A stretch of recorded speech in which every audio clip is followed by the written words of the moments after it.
All right, my friends, welcome once again to the Red Delta Project podcast and live feed Q&A, helping the whole world get stronger through the power and simplicity of calisthenics training. I'm Matt Schifferly, as always, from the Red Delta Project, and today's topic, we are discussing some of the best exercises and strategies for building up your chest, triceps, shoulders, push chain, in other words, because here at Red Delta Project, we work on push chains or chain training as opposed to muscle groups or movements. And today's going to be a bit of a quicker episode because I do have a hard stop sooner to meet a good friend of mine. So sorry if this is a little bit on the short side, especially to those jumping in and asking your questions. But for the most part, we're going to get everything tackled. So let's jump right into it. So what are some of the best exercises for the push chain? And this should not come as much of a surprise to most of you because there's a lot of stuff out there that tries to make the exercises fancy. We're all trying to make something a unique and different and really radical different approach to training, especially for new coaches and trainers trying to be innovative and stuff. But when it comes down to the best exercises for any particular area of the body, you're always going to find the most reliable results come from the tried and true basics. And in calisthenics, that particularly refers to, first and foremost, progressive push-up techniques. So don't just think of like a classic military style push-up where it's two hands, body is nice and straight and stuff. That's a great exercise, but it's certainly by no means the be-all end-all of push-up training. In fact, I would argue that most people should be doing a different type of push-up, either one that's easier or harder than that to get what they truly want. But nonetheless, the push-up family of exercises is first and foremost bread and butter. The second one that I would classify after that is the dip. And the dip in my world is very much still a push-up technique. Dips are push-ups. Push-ups are a kind of a sort of dip, if you will. The physiological movements are identical. You still have shoulder flexion and extension or flexion against resistance. You're still extending the elbows against resistance. You're just working with your full body weight and a little bit of a different angle, which ultimately at the end of the day doesn't really matter all that much for building up those muscles. Or at least it shouldn't. Keeping in mind that a lot of times when we do a different exercise, that's still fundamentally the same movement pattern, but we have this radical different stimulus that we're creating, like, oh, it feels completely different. Usually that's because we are engaging the muscles in a different way. You are utilizing the muscles in a different way because your perception is different. So I'm mentioning things about it being essentially a push-up variation to kind of bring you a little bit more in line with the idea that it's still basically the same idea. It shouldn't really feel all that radically different. So push-ups and dips, you came to me and you're like, I want to build up my chest, shoulders, triceps, the push chain. What should I do to focus on that? Push-ups and dips, basically. That's your bread and butter. With push-ups, you can do, of course, weighted or with progressive technique. And with dips, you're typically going to be progressing and regressing to some degree with technique, especially regressing. You can do it with your feet on the ground, like I talk about in grind style calisthenics, using bands or assistance machines and stuff.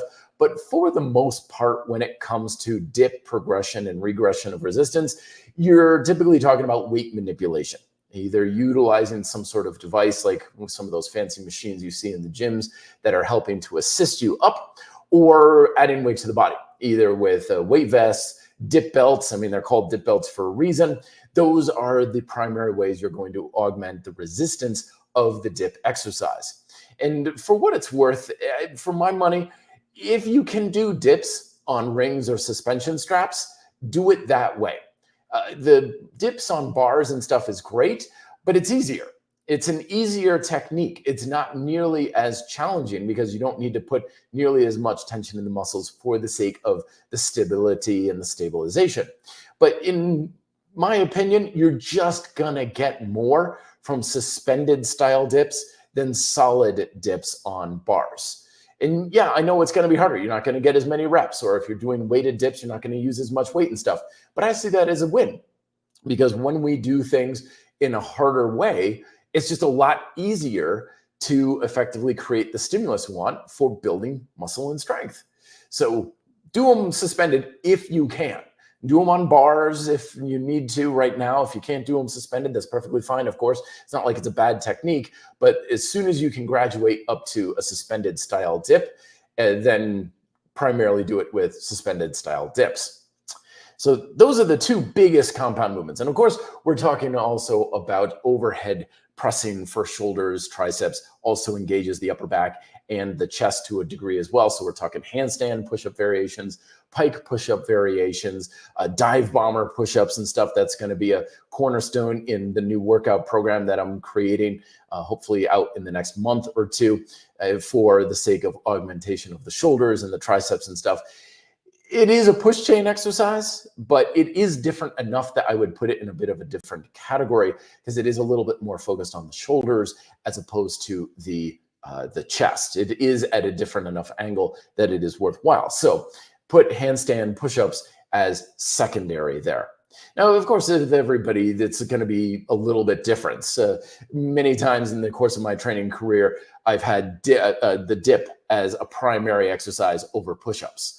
And then I would improve my proficiency with push-ups or involve the progressions to a higher degree and be like, oh, I'll do push-ups over dips and stuff. So it really boils down to, what are you proficient at? What are your preferences? What do you just even have access to? You know, if you don't have access to any sort of suspension straps or dip bars and stuff, well, push-ups are going to be your main area of focus, and focusing on those progressive style push-ups or progressive calisthenics instead of suspension calisthenics. So go with what you have according to your circumstances.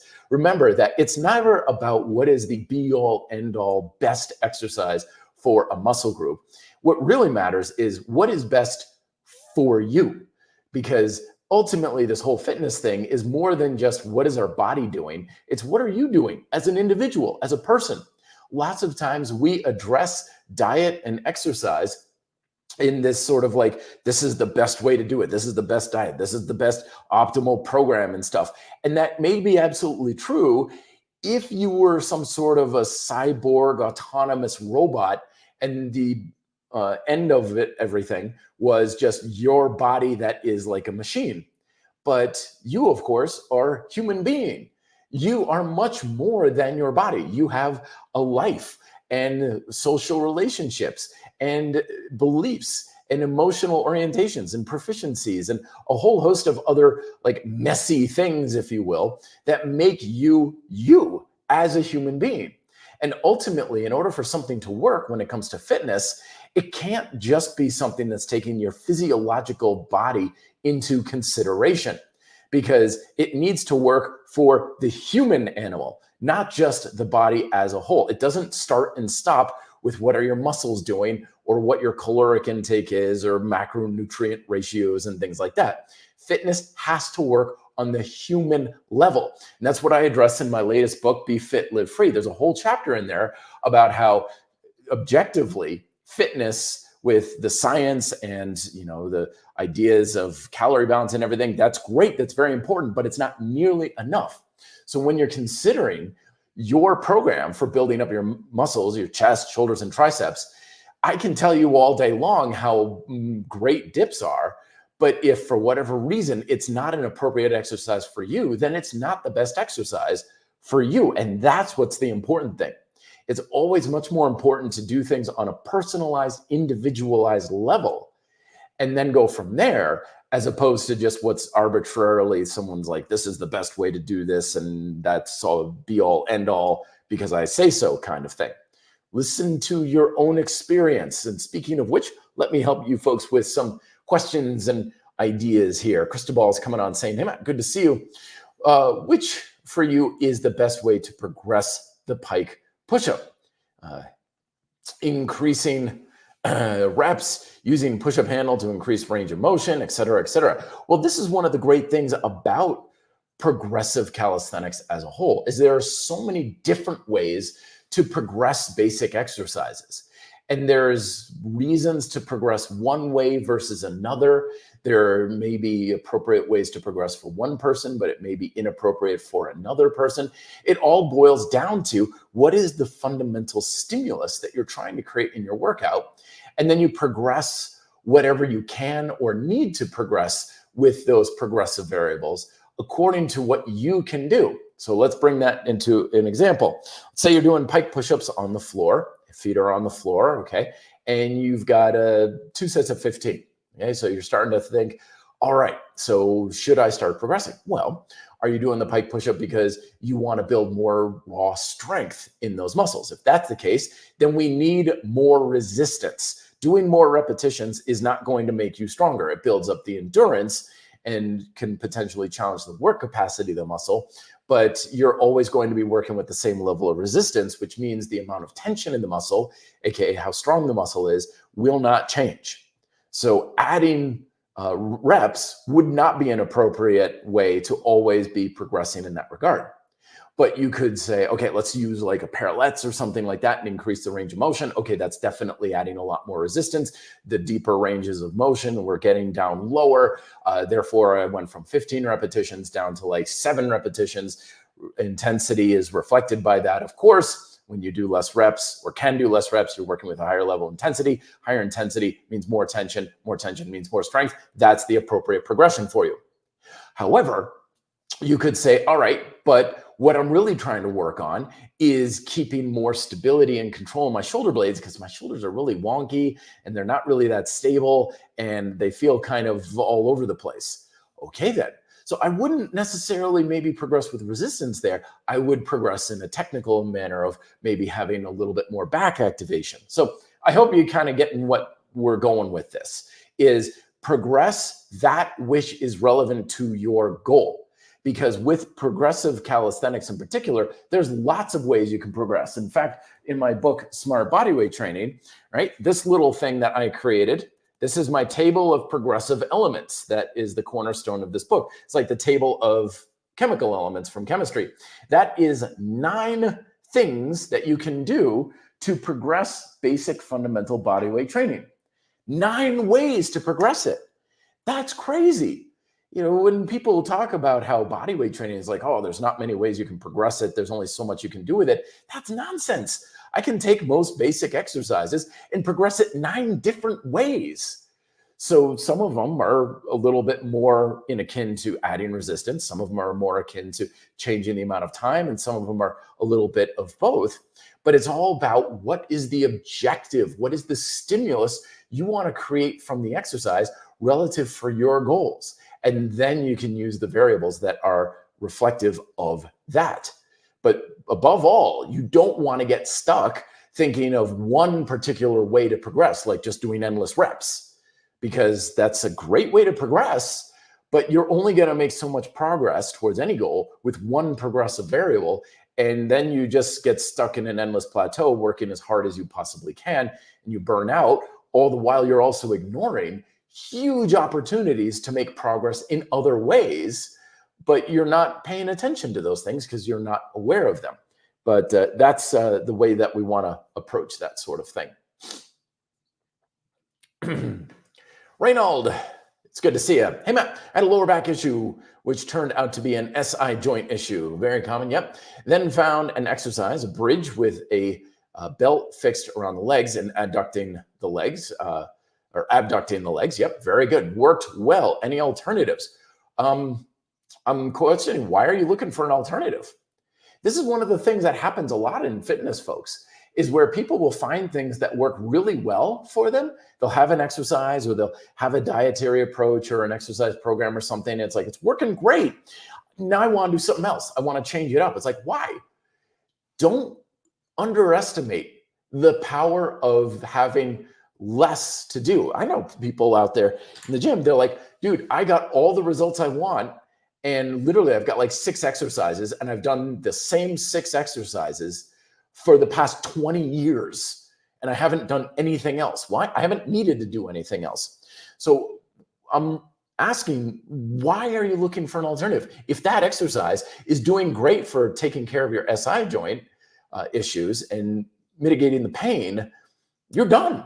You're done. You're finished. You're done. Your mission accomplished. Check the box off. Move on, which I know is a weird idea in our fitness culture, because when it comes to particularly like building up our physique and getting stronger and losing weight and things like that, we're constantly around these ideas that we should be perpetually working on things and advancing things and stuff. But don't forget that there is an immense amount of power in achieving a level of success or progress in something and basically saying, I'm done. I'm done working on this. I've got it taken care of. I've done enough to get what I want out of it. I'm going to maintain where I'm at and just kind of keep things going on as it is. But I'm finished. I'm done. I'm not going to work on this anymore. I'm not going to strive to do any better than this because it got the job done. And there's a lot of power with that. There's a lot of power in being able to say this was good enough. Now I'm going to apply time and energy and effort in other areas, because there's a heck of a lot more in life than just trying to get stronger and losing more weight. In fact, I would say that would be, in many ways, the ultimate goal for many people in their fitness program, is to get to that point where you essentially say, I'm done. I've got this thing taken care of. I've got it checked off. I don't need to improve anymore beyond this. Now I'm going to look at other exercises to accomplish other things. So you may be at that point. And if you are, congratulations. Not many people get to that point. Excuse me. Apparently I have a drinking problem. Can't quite drink very well these days. Carson saying, hey, Matt. Also, are you doing kettlebells? If you are, how do you combine them with calisthenics exercises and reps, etc.?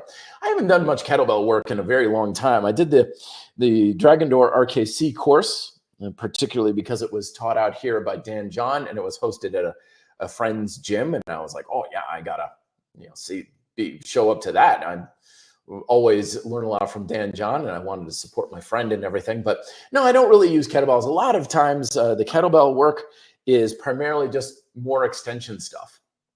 Most kettlebell stuff is extension work. So swings, single arm swings, snatches, cleans, that's all fundamentally the same tension chain. So when you look at it from a tension chain perspective, kettlebell training is like 75% the same exercise. And it's great, it's awesome, it's wonderful, but it's not really all that different. So I don't get that much out of it. Usually if I do kettlebell stuff, I'll be like, okay, I'm just gonna get some swings in and call it a day kind of stuff.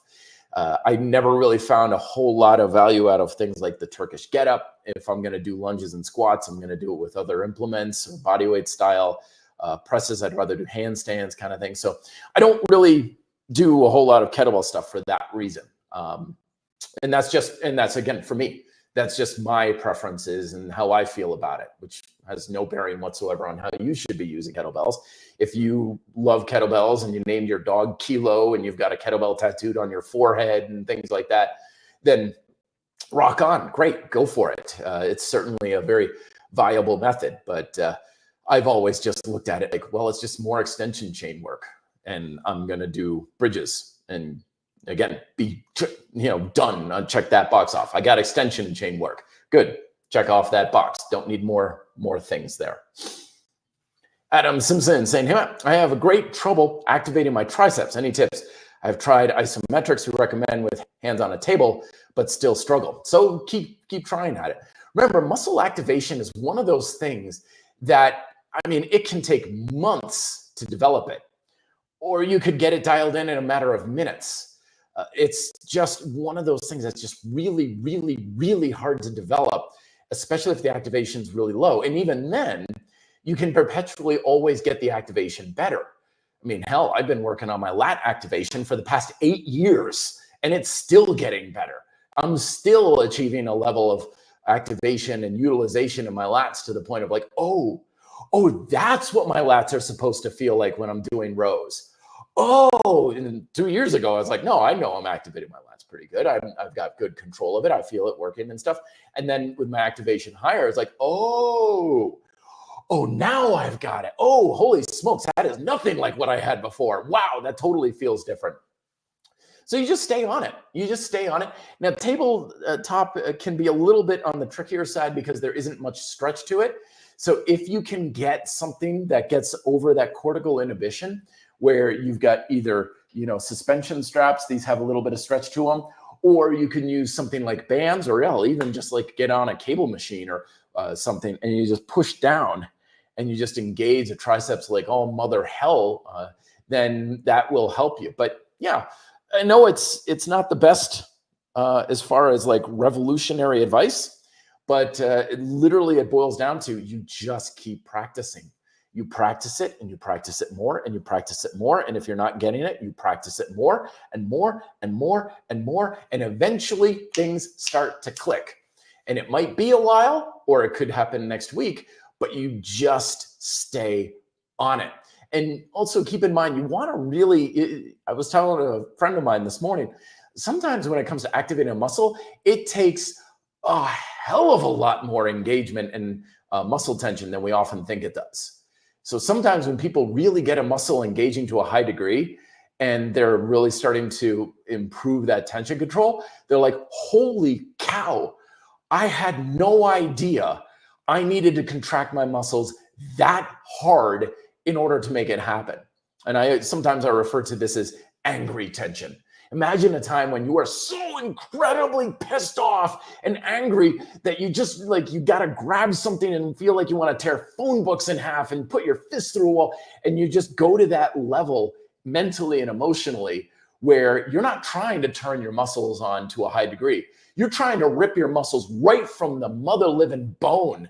You're like, no matter how much tension is in my muscle, I need 100 times more than that. It's like just more is the idea. Sometimes that's what it takes to really wake a muscle up, is to have that quote angry tension where you're just really contracting the muscle super hard. As I always tell my clients, I want you contracting your muscle as hard as you possibly can.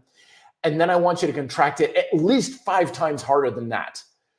And that's sometimes that gets their brain, because it is your brain that contracts your muscles, that gets the brain to realize, okay, we need more power, Scotty, more power. I'm giving her all she's got, Captain. I need at least 5 times that. I need a hell of a lot more than that. And that's just kind of a strategy sometimes that works in fitness, where sometimes we feel like we're putting in enough or we're doing enough as far as work and effort and intensity and things when it comes to diet and exercise, when in reality, we need much, much, much more than we're putting in. And if we can bring ourselves to that level that's actually necessary, we'll sometimes just kind of sit back and be like, I had no flipping idea it had to be that much. Like, dear mother, oh my gosh, I had no clue I could even go to that level. That's what happened when I got into bike racing. I thought I was a hardcore biker. I thought going out and riding my mountain bike and everything was really tough, and I was fast and I was really putting in a lot of effort. And then I joined the UVM cycling team, and I realized that what I was doing was maybe 25% of what I had to put in. And boy, let me tell you, that first season, I literally felt like there were times I was doing damage to my body. I was like, this can't possibly be good for me. I'm sure that race took a good 6 months off my lifespan, because the level of intensity that I had to push myself to, not even to win, just be competitive at all, was so much higher than I previously had thought I could reach. But then once I got to that point, what I thought was my max level was like a warm up. It was nothing. And that's kind of what we're doing with this activation. So when you're doing your tricep engagements, I want you trying to put in 3 times as much tension and effort into your triceps, and then see what that does. Last point, make sure your back is engaged too. Triceps and back like to work together. Ben, hey Matt, what's your opinion on ring chest flies? Thanks for good work. Okay, so we talked about the compound movements for chest, shoulders, and triceps. And those are your bread and butter. Push-ups, dips, handstand, pike push-uppy, overhead pressy kind of things. Those are your bread and butter. For your entire calisthenics training career, your push chain should be primarily push-up variations, dips, and some sort of pike handstand push-up. That's your bread and butter. I don't care if you're a beginner. I don't care if you're advanced. Those are what you're focusing on most of the time. All right. That's why we're focusing on that. Now, we also, of course, can break our tension chains up into single joint movements, not isolation, mind you, integration, but an emphasis on various muscle groups. For example, chest flies. Chest flies are flipping awesome. I love chest flies on suspension straps. They're fantastic. I prefer, of course, doing them on the handles and stuff for some reason, and again, this is where personal preference comes really into play. If you do chest flies on rings and chest flies on suspension straps with regular handles, and you're like, I don't know why, but if I do them with this tool, it just feels so much better. Well, then do it that way. Who cares what the science is? Who cares if someone's like, well, the other way should be better? Doesn't matter. What you base your choices off of is what your feedback is. That's the be all end all, is what gives you the best possible feedback. So I love the chest flies. I love chest flies. Remember though, that you've got to have a lot of supportive tension in your back, because if you do not have your lats and your back fully engaged or properly engaged, then it's going to be all in your shoulders and arms, in your biceps. So remember, how a muscle feels during an exercise is crucially important. When you're doing those chest flies, you should feel like your chest muscles, your pectorals, are on flipping fire. Yeah, if you're doing chest flies and you're like, I barely feel it in my chest, something's off. Something's off in your engagement. It's probably lack of back support and tension control with that. But yeah, suspended chest flies, love them. Awesome, fantastic exercise.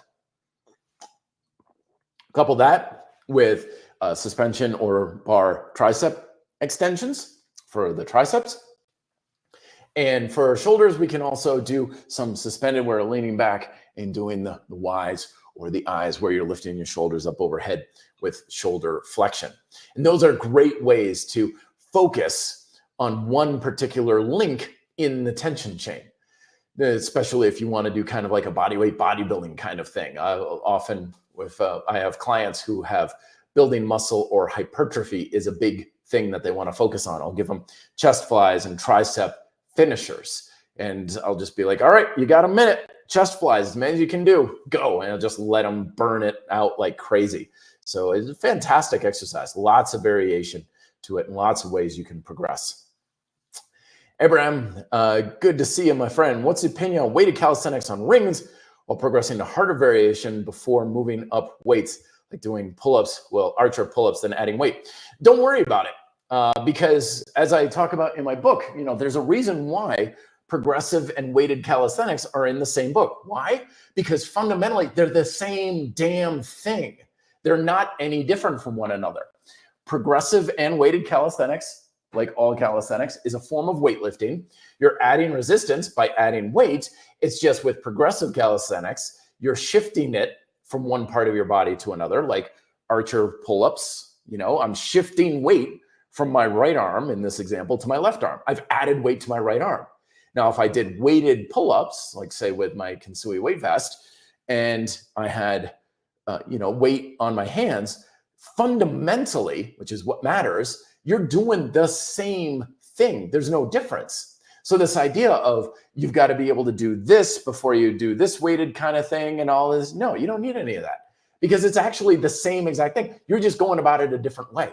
You're just using a different vehicle. That's all. So it's not really any different. And again, we should base the choice over which one you're doing largely on preference.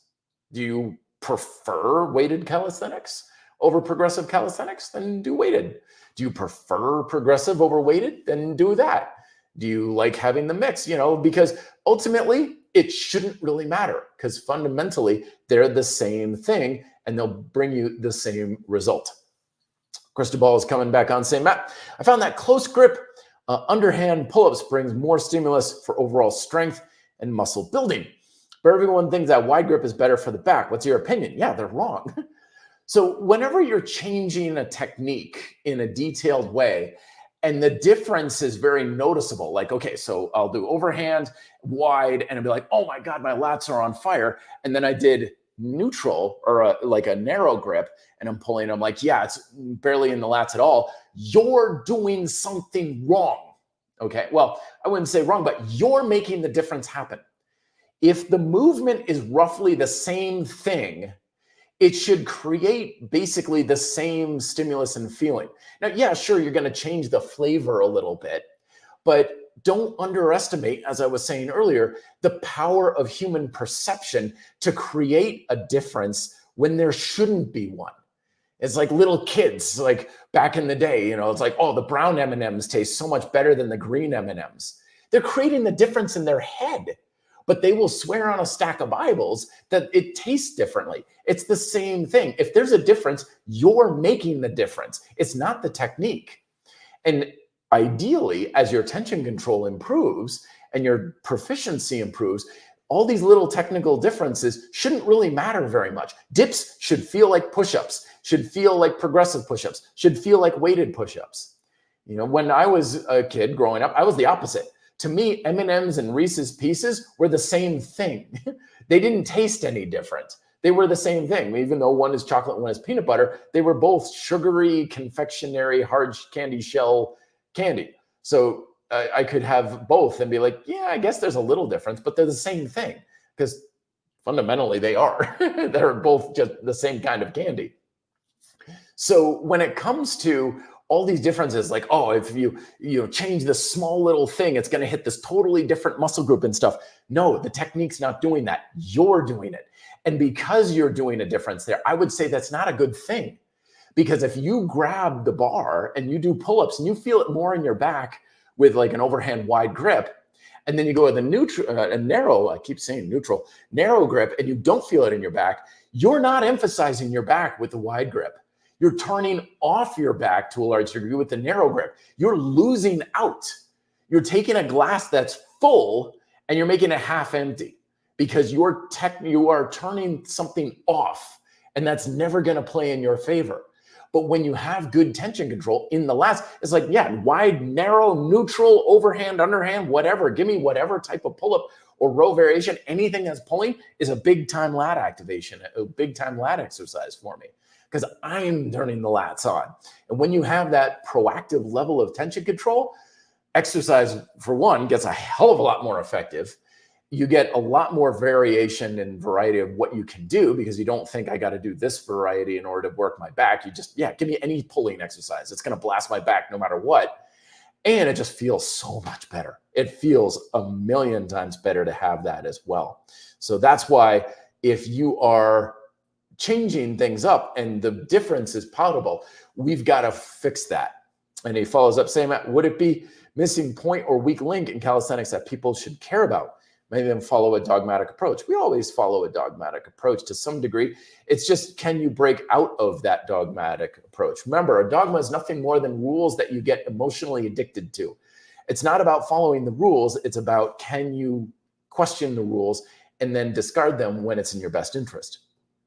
Matt Renaud saying, Matt, thanks for the SI answer. Now for push-ups, there's a recommendation for adding lateral rotation of the shoulder joint to activate and include the pecs. Is there something similar to squats?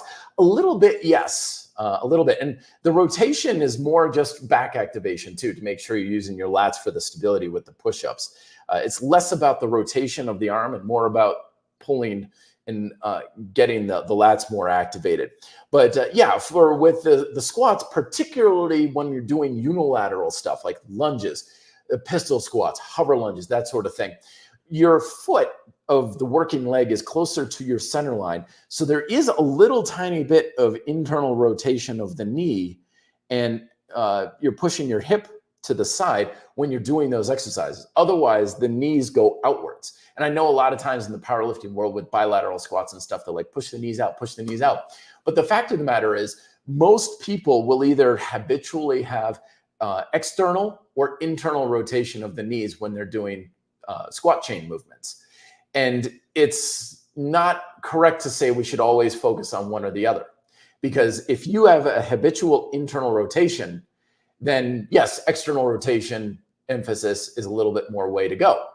However, if you have habitual external rotation, like I do on my right side, then pushing outwards with the knees is going to be more harm than good.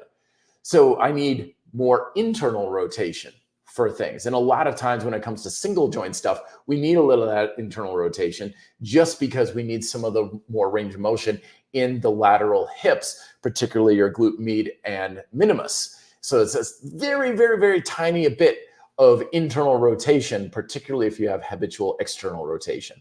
But just remember, knees track over toes. That's the main thing that you're going after for that. Joseph Bell is saying, Hilma, I work my tricep with extensions and I feel the engagement a little bit. I feel like I'm not making any gains. And so the idea for what I should be doing to develop the whole tricep. Try doubling the resistance. Triceps have an insane amount of work capacity. I do this sometimes when we're getting the tricep extensions on the stall bars.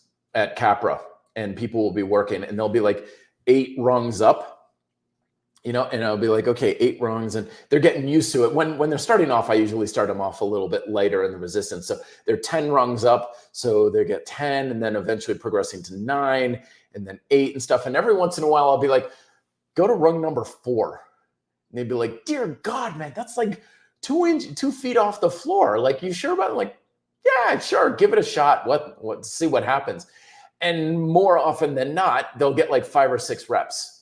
And I'm like, yeah, see, you can handle a lot more than you think with that. So with the triceps, I would say go with a lot more. And this is sometimes just a good strategy to use. Like I was saying earlier, sometimes we just need to work a crap ton harder than we think we are capable of it. So every once in a while, when someone's like, I don't know about this, I don't know, I can't seem to make it, I'm like, I don't know, how many dips can you do? I can do 10 to 12. I'm like, give me 30. I'm like, what? I can't do 30 dips. I'm like, well, give me 30. Prove me wrong. Give me 30. And yeah, they're not going to get 30, but they'll usually get like 20 or 22 dips or something like that. And this usually happens. It's our brain that holds us back for various reasons. I had a guy one time, he started doing dips. We were just kind of getting into the workout. And after about 5 or 6, he's like, how many should I do? And I was like, check the log. And I'm like, give me 12. And he immediately hopped off and he's like, there's 12, what? Dude, I'm 52, he's telling me. He's like, why in the world would I do 12? You need to know what you're talking about. You can't push me that hard. There's no way I can do 12. And he's blah, blah, blah, blah, blah, blah, blah, blah. And I'm like, you did 10 last week and you said it was easy. You can do 12. And we kind of got back and forth a little bit. I'm like, all right, fine. And the next week I pulled a trick on him. I'm like, how many dips can you give me in 3 minutes? Break it up as much as you want. And he got 17. He got 17 dips right off the bat. And I was like, you're giving me guff about 12 and you got 17. And even then you could tell he was shortchanging. Like, you could easily do 20. So the bottom line is that we usually can work a hell of a lot more than we think we can. And usually when we're like, I'm not making gains, I'm not making progress in this exercise or that, like, really just bite off more than you could chew. Just give yourself a level of resistance or a number of reps or something. I'll usually tell people, you just need to do this once. But let's see if you can get 30 dips. Let's see if you can do tricep extensions with a crap. And you should load it up with enough resistance that you kind of have a moment of like, oh, geez, I don't know about this. Give it a shot. I mean, be safe about it. Don't do anything that's going to, cripple you if you're under a heavy weight or anything like that. But really ramp it up. Just, get a good warm up and just crank the mother living hell out of it. You're probably going to be surprised by it. Ivan saying, hey, Matt, what are your thoughts on Veterano Plus? Still worth it? Want to come back after years? Absolutely. So that was an old program that I created years ago, folks, where you basically do each of the big 6 in convict conditioning every single day, but you pick one of them every week that you really blast the mother living hell out of. So today you might all right, squat chain or the squat movements, just crank it. But the others you do in a nice, haphazard, light little practice way. And it was all about building up the proficiency in the exercise. Because yeah, absolutely. The premise behind that program is still very sound. You are only able to challenge yourself to the degree of proficiency you build in the movement. So if you're not working on improving your proficiency, you're always going to be limited. And practicing one of the big 6 every single day is all about helping to improve that proficiency. Crystal is coming back on saying, Matt, what's your opinion on the best calisthenics exercise for building the traps and mid-back? Anything pulling. Anything and everything pulling. End of discussion. Rear flies are a good one too. Get on some suspension straps and just really just pull it back. That's a good one to go for as well. You could do rows with the elbows up, which is fundamentally the exact same thing. Again, it changes in the flavor, right? Physiologically, my back and shoulders does the exact same thing with a rear fly as a high elbow row. If there's a difference, you're creating it. Okay, the difference is you're doing something different. And the less you're doing something different with basic fundamental movement patterns, the better. So anything pulling, you want that muscle engaging, turn it on, make it work. I don't care what you're doing for pulling exercise, make it work. Turn it on and it will be much better for it. You don't need a special exercise for it. Karsten saying, hey, Matt, thanks a lot for your answer. You're welcome. What is your opinion on doing higher reps as you get older? Can you still do heavy reps? Example 3 to 5 with calisthenics, example pull-ups, dips, so on and so forth. Absolutely, 100%. Nothing changes when we get older as far as our ability to do different types of exercise. And we could look at it and be like, well, I could just make as much of an example as saying you shouldn't do high rep training because that's going to be more taxing. And, if your form breaks down, you're going to have more of a stress on your joints and all these other sorts of things. So always remember, my friends, that you never base your training off of your age. I don't care, like the guy who was doing the dips earlier in the story. I'm 52, like I care.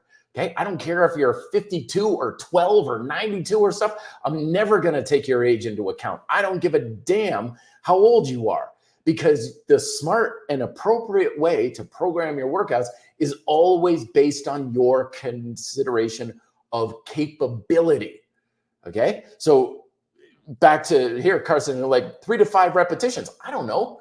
When you do dips, what's your dip form look like? Are you struggling to get 2 repetitions on dips? Okay, if you are struggling and your shoulders are hunching up and your form looks terrible on dips and stuff like that, like, do you think this is appropriate for a guy my age? No, I don't think it's appropriate for you because you don't have the proficiency and stability in dips. And I don't care if you're 12 or 92, you're not doing dips with that type of form. Okay, but if you can crank out 5x5 on dips and you're like, this feels really good, well then great, go for it. Don't base it off of your age, base it off your ability. And of course your goals too. High rep training may not have anything to do with your goals and objectives.